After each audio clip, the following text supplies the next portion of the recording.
दिंडे आणि ते मंत्र वक्ता जवळ आले आणि याचा नाव देवापेक्षाही एका मागच्यानं भक्त श्रेष्ठ आहे. तेव्हा भक्तांची अवहेलना केल्यानं आम्हाला दोष लागेल. म्हणूनच म्हणतोय त्या राजा अंबरीशाची अवहेलना यांनी केली. फक्त शाप दिला, उत्साप दिला नाही. आता तो उत्साप द्यायला सांगा, नसेल त्या राजाला शरण यायला सांगा. मागील देवीचे प्रकार आहे सांगेल की आपण त्या बाजूला जाऊ नये. त्यांनी एका उच्चाराने शाप दिला असेल, त्यांचा दुसरा उच्चार त्यांना जेव्हा समजेल तेव्हा त्यांना कळू द्या आणि नंतर विचार करू द्या. ब्रह्मदेव, हे शब्द आपल्या मुखात योग्य वाटत नाही. आपल्या वयोमानानुसार आपण त्यांना समजावून सांगितलं पाहिजे. कारण या विश्वाच्या ठिकाणी भक्ती जर सदैव राहिली असेल तर मुक्ती सिद्ध होणार आणि मुक्ती सिद्ध झाली असेल तर परमेश्वर स्थित राहणार. युगायुगाचं चक्र, हे युगायुगाचं चक्र चाललं पाहिजे. तर देवतांनी भक्तांच्या अधीन राहून हे विश्व कार्य केलं पाहिजे. गुण कधीच विरुद्ध होत नाही.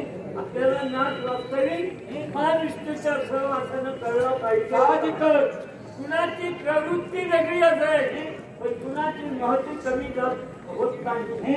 ही हृदयी नाही आणि तारुण्यात आढळणार फुलपात्रूही नाही. मला कसं चिंतनकरात मी आहे तेव्हा सर्वप्रथम सविकता सर्वप्रथा साहित्य मला भक्ती रूप या मुक्तीच्या जागा भक्ती करणाऱ्या माणसाला भक्ताला साधकाला मिळतच असतात. पण पुनरिती जननम पुनरिती मरणम हा जन्म मरणाचा फेरा चुकवायचा असते. निर्गुण साहित्य पदाची प्राप्ती करून घ्यावी लागते आणि त्याच्यासाठी ज्याचा हक्क असेल तसं त्याला फळ मिळतं. मला वाटतं राजा अंबरीशाला ते फळ आणि तो जर का अवधी होता तर महाविष्णूनं मला आज्ञा केली या विश्वाचा पालन करता देव तोय.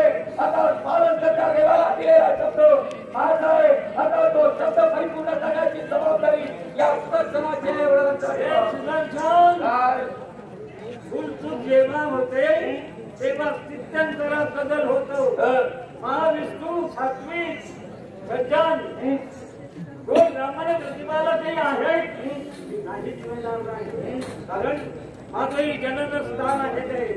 तेव्हा स्थित्यंतर त्यांच्या समोर मानणाऱ्यानं जर चुकीचं मानलं असेल तर केवळ भक्तीला म्हणून त्यांनी आपल्याला अमृत जरूप देण्याचं कार्य केलं असेल. पण आपण विचार केला पाहिजे.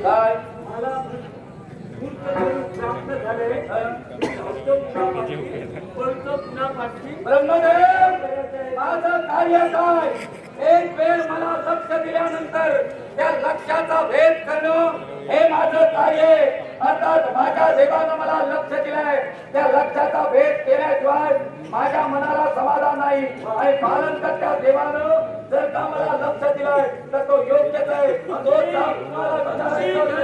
ऐका म्हणतोय जो काय जाब विचारायचा असेल तो महाविष्णूला विचारा.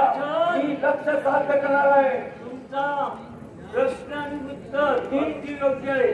तुम्हाला लक्ष साध्यच करायचं आहे म्हणून हे उत्तर तुम्हाला प्राप्त झाले. म्हणजे ज्या अर्थी साध्य होत नाही तिथे तुमच्यात काहीतरी कमीपणा आहे. ते साध्य कसं करावं ते मला कल्पना आहे.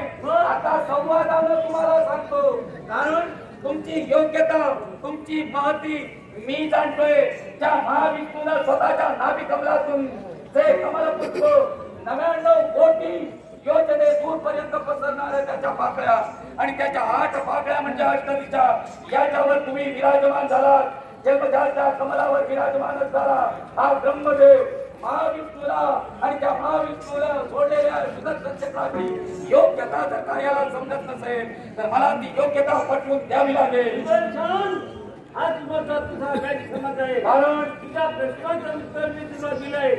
जे तुला साध्य करायचंय ते साध्य होत नाही म्हणून तुझे प्रयत्न झाले आहे. अर्थातच मी सत्यवाणीनं सांगतोय तुला हे कदाचित साध्य होणार नाही आणि हे तुझं साथ केलेले तुझी सत्यवाणी असत्य करीन आला कसा जाणार नाही तुला घेऊन जाणार एक तर तुला घेऊन तरी जाईल नाही तर तुला पाठवून तरी जाईल आलाय सुदर्शन तो स्वतःच कार्य पूर्ण केल्याशिवाय जाणार नाही हे सुदर्शन देवरूपी नंदादी बाया देवरूपी नंदादी बाया तुझ्यासारखी घुंगूरची पाखरं या नंदा दीपावरती फिरू लागली सदाचा जळून त्याचा विचार कर आणि तुझी पावलं उचल अरे नंदा दीपावर फिरणारी चिंटणी पाखरं घुंगुरती केव्हा केव्हा तो नंदानी भिजवतात